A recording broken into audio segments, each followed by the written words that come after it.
Hi, class. Welcome back to Leadership Ethics and Social Justice.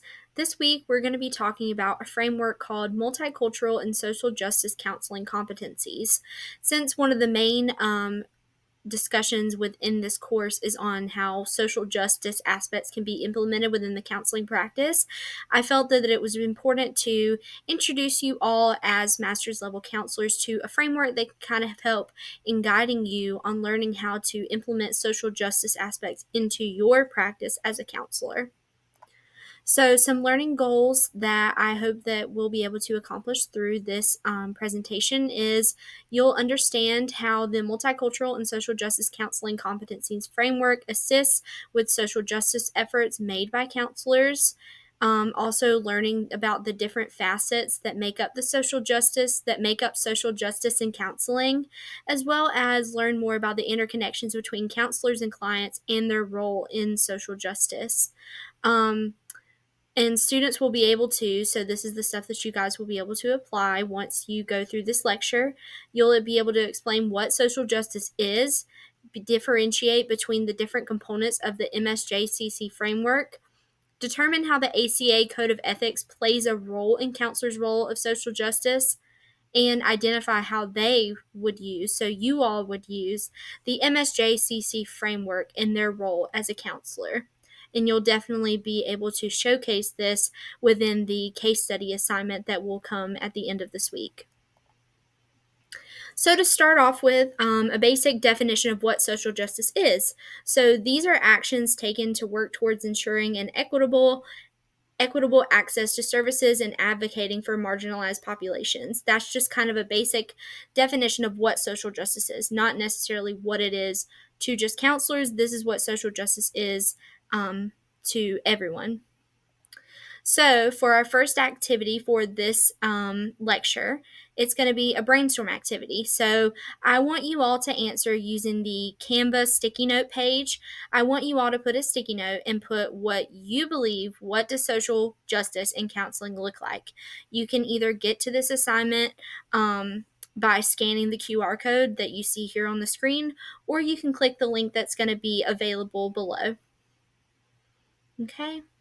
And once you get that done, please come back to the lecture and we'll continue on.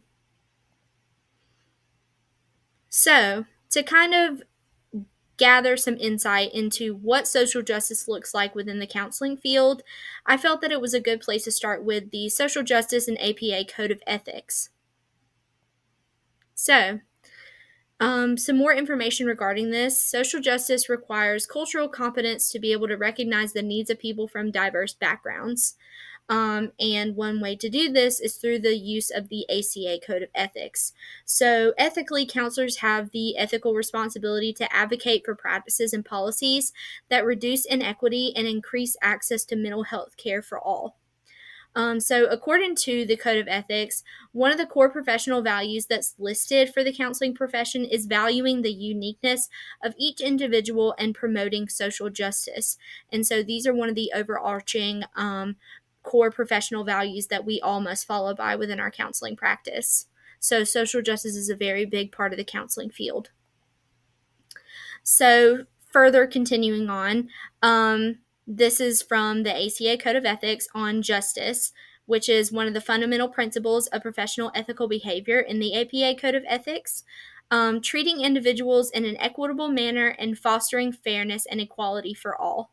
So this just shows how important social justice is and how knowing about these different aspects is super important to practicing as an ethically mandated counselor. All right, and then just further building upon that. So there are three key categories that encompass aspects of social justice and the promotion of social justice principles that are found within the APA Code of Ethics.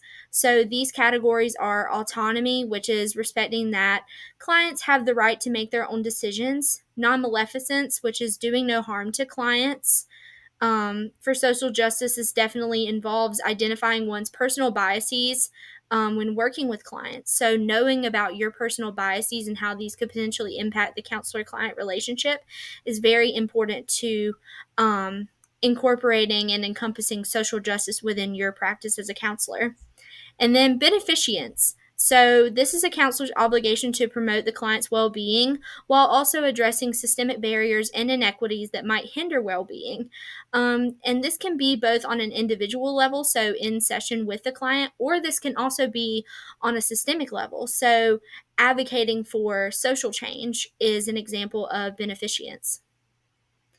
All right, so now we're going to get more into what this lecture is about, which is the Multicultural and Social Justice Counseling Competencies Framework, also known as MSJCC. So here is a picture of what this framework looks like, just to give you all a visual example. And so, what this framework does is it assists counselors in implementing multicultural and social justice competencies into counseling theories, practices, research, etc. So, I feel that as up and coming counselors, it's really important for you guys to have a framework such as this so you can start to build your counseling practice off of this. So, it's very helpful. So, just a little bit of a breakdown in how this model is made. There's your quadrants. So, this showcases the intersection of identities and dynamics of power, privilege, and oppression in the counseling relationship. So, the quadrants are where you see privileged counselor, marginalized counselor, and privileged client. Those are going to be your 4 quadrants. And then you're going to have your domains. So, these that are colored like orange, yellow, green, and blue. Those are going to be your different layers that lead to multicultural and social justice competence. And this model is built off the socio-ecological theory. So that's why you see kind of that similar model in how it's built. And for the majority of this presentation, it's going to be built on expounding more upon the different counseling domains so you can see how that works within the counseling practice. And then aspirational competencies, these are going to be the sections listed in black on the outer rims of the domains. So there's attitudes and beliefs, knowledge, skills, and action. And so that's basically how the different sections, domains are going to be broken up into each one. All right, so we'll start with domain 1, which is counselor self-awareness. And this is right here in the orange section, which I have kind of blocked off here so you can see which section we're talking about. So, what is counselor self awareness? So, this is when a person's conscious understanding of their own thoughts, feelings, beliefs, and biases, and how these factors might influence interactions with clients and other individuals/groups. And we kind of discussed this earlier. So, being knowledgeable of your personal biases and how this could potentially impact your counselor client relationship with individuals. So, breaking it down even further. So, the attitudes and beliefs section is becoming aware of one's own social identities, social group statuses, power, privilege, oppression, strengths, limitations, assumptions, attitudes, values, beliefs, and biases. These are all different areas that it's really important for counselors, mental health professionals to become aware of because all of these different sectors that make up a person's identity can impact the interactions that you have with your clients, with other professionals in the field, and so many other people. So, being aware of your personal biases and how the different privileges that you have could potentially impact a client coming in, or even some of the marginalized identities that you have, and how that could impact the counselor client relationship is also super important to know. So, knowledge, this is about learning about different things that will help you be able to better implement social justice aspects within counseling. So, developing knowledge regarding your own biases, as we kind of discussed before, as well as history that pertains to social justice efforts. Knowing the background of what social justice is and how it's been implemented in the past is super important. So, we can learn from those mistakes and also learn from those triumphs so we can implement successfully social justice implementations in the future. Also, knowing about those multicultural theories of counseling and the role of privilege and marginalized status that can lead to power imbalances, oppression, and discrimination.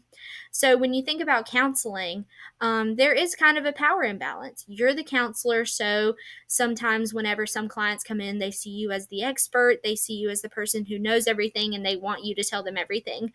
So, really talking about that power imbalance and learning how to make it more of an equilibrium within the counseling space is super important in order for a helpful working relationship to be created within the counseling space.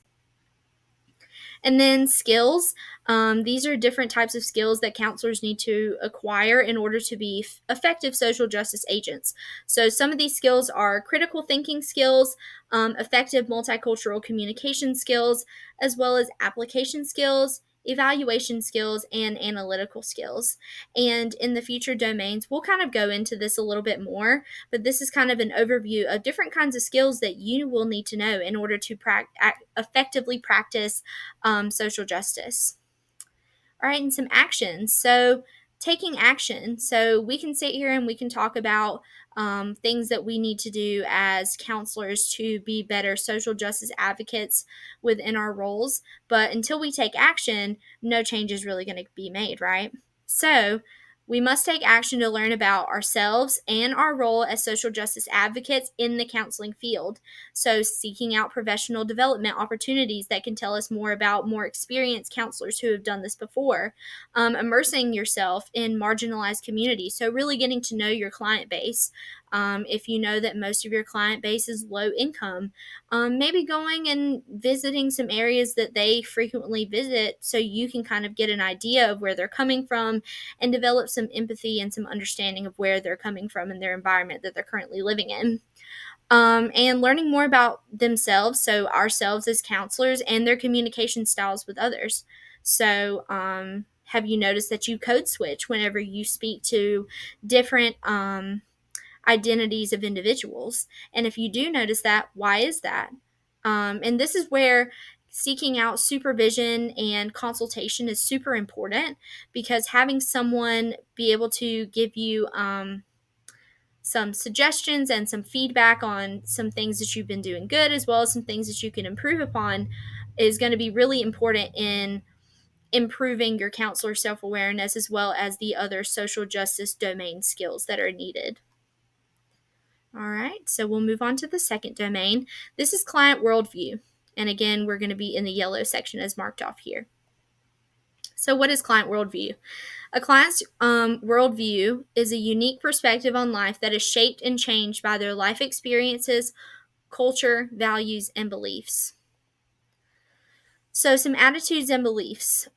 We need to possess a curiosity for privileged and marginalized clients' history, worldview, background, experiences, etc.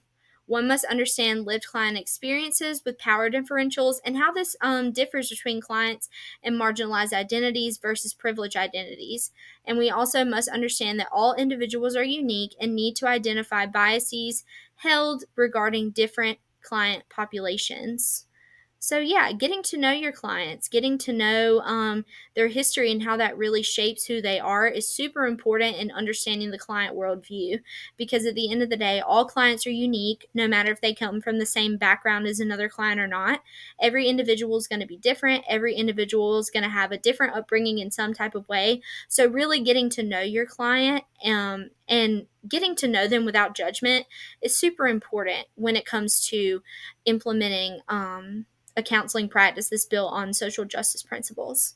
And then knowledge. So, developing knowledge of historical events and current issues that might shape clients' worldviews, as well as, again, multicultural and social justice theories, the influence of privilege and oppression on clients, and constantly learn new knowledge regarding client populations and appropriate interventions.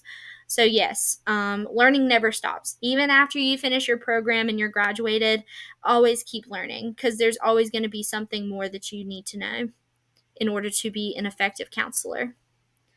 All right, some skills. Culturally responsive evaluation, skills to analyze client worldview, critical thinking skills that will help in gaining insight into client worldview, assessment skills to identify strengths and limitations of counseling practice, as well as reflection skills and cross-cultural communication skills are all some important skills that can help you in getting to know more about your client's worldview. So, very important again to expound upon these skills. And then action. So, attending again professional development trainings regarding how clients are influenced by their environment, as well as applying those social justice theories and multicultural interventions when working with clients, and always assessing one's limitations and strengths when working with clients, and seeking out supervision when you do notice that there is a limitation, so you can see how to better that so that you're being the best you can be for your clients. And also collaborating with clients to learn more about them. So go into it as an open book. You want to know more about them. Give them the floor if they want to really tell their life story so you can get to know and understand why they do things that they do. So, yeah, client worldview. So, this third domain is going to be about the counseling relationship, which is one of the most foundational parts of building a counselor client trusting relationship. So, for a client to make progress, is what I'm trying to say. At the foundation of everything is going to be that counselor client relationship. So, pay particular attention to this domain. So, that'll be the green domain. All right, so counseling relationship. So, this is a professional collaborative partnership between a counselor and client that is built on trust, empathy, and genuineness that focus on the client's mental health, wellness, and life goals. And in order to develop an effective relationship with a client, you have to be respectful of their culture, their background, and you have to be understanding and not make them feel uncomfortable when they do not come from the same culture as you. So, really making the clients feel comfortable and heard and respected in regards to their background, their culture, and their beliefs is super important in order to developing a strong counseling relationship. All right, so attitudes and beliefs. So understand biases held by the client or the counselor because clients can hold biases too, and how these can either positively or negatively influence the relationship. And also understand the impact of power differentials, like we talked about earlier, where there is already a power differential when a client comes in for counseling. And also the impact of culture, background, identity development, power, privilege, and oppression, and how these all play a role in the counselor client relationship. So these are all very, very important to be aware of and to be able to label your biases and their biases as well, in order to learn how to move past them and still form an effective client counselor relationship. And then knowledge. So gain knowledge regarding client beliefs and worldview. That's again, getting to know them, getting to know their story. Learn about some identity development theories that could potentially help you in implementing interventions that can help you to get to know more about them. Marginalized and privileged identities, proper communication styles with different types of cultures, and the effects of culture and stereotypes in the counseling relationship.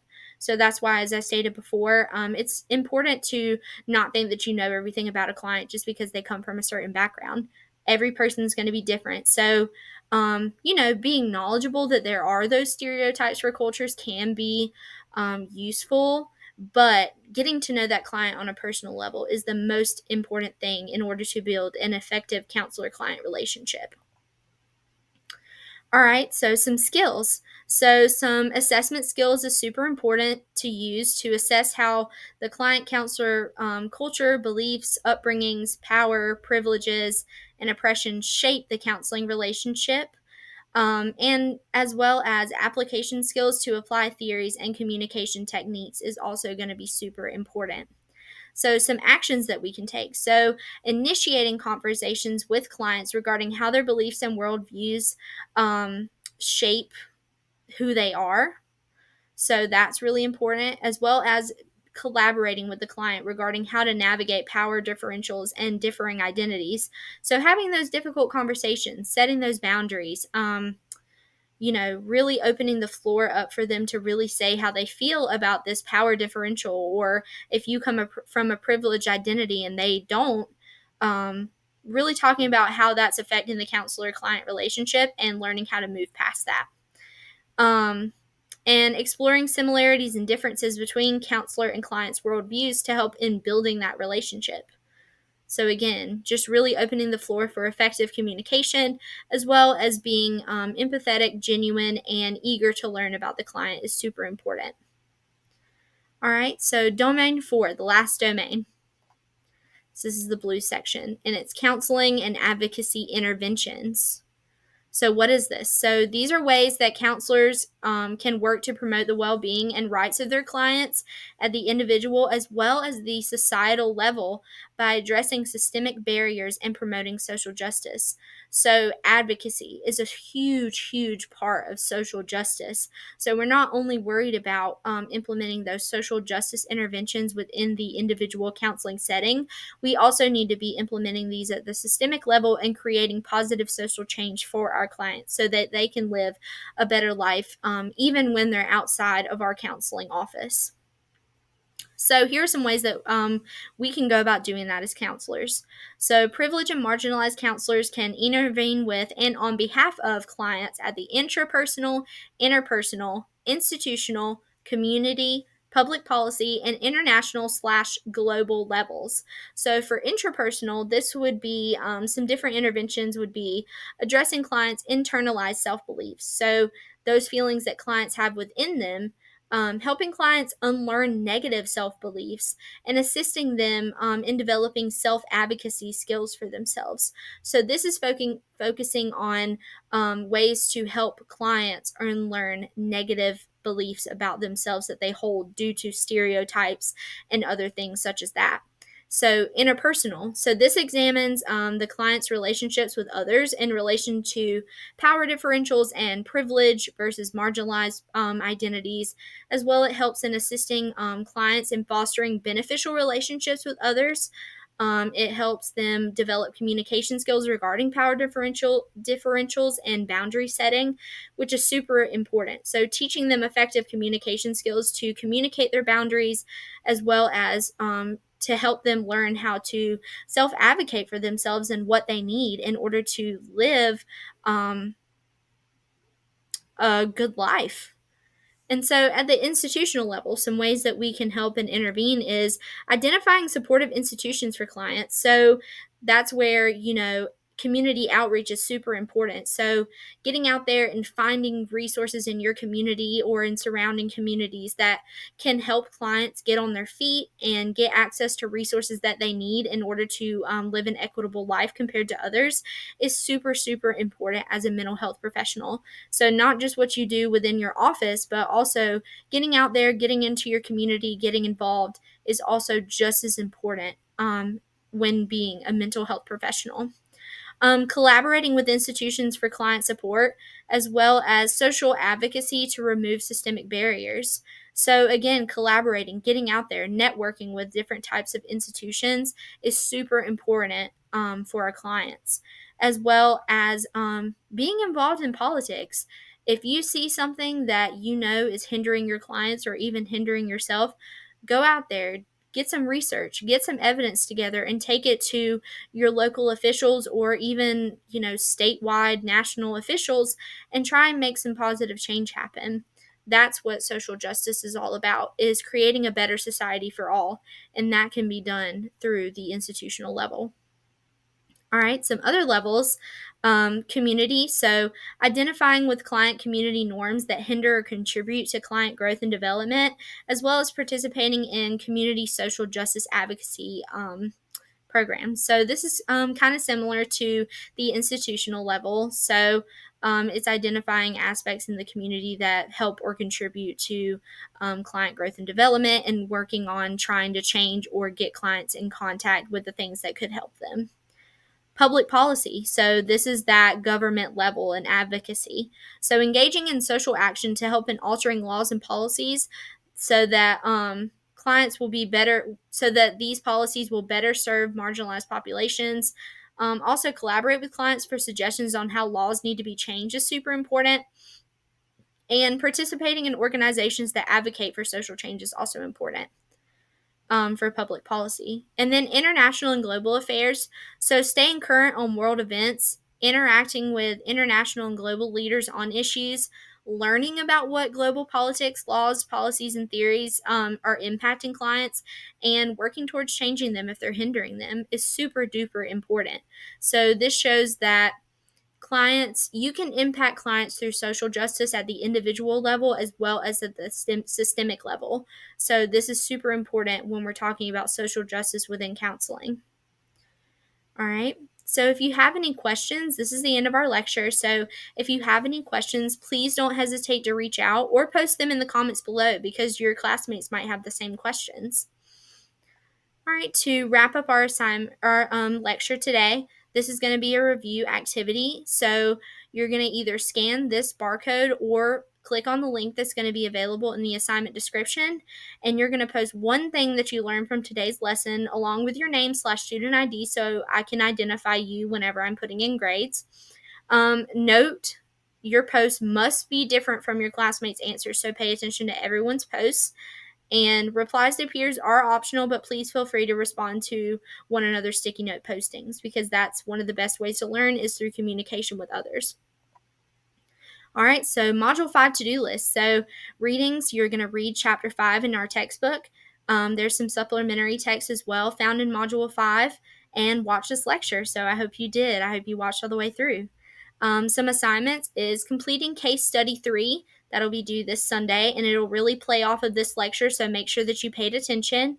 Complete training course 3, which is how to effectively apply social justice counseling interventions. That might be really useful to do before your case study so that you can see some of those specific interventions in there as well. Hint, hint. All right. And here's the references. All right, everyone. I hope you have a great day and good luck this week. Thank you all so much for watching.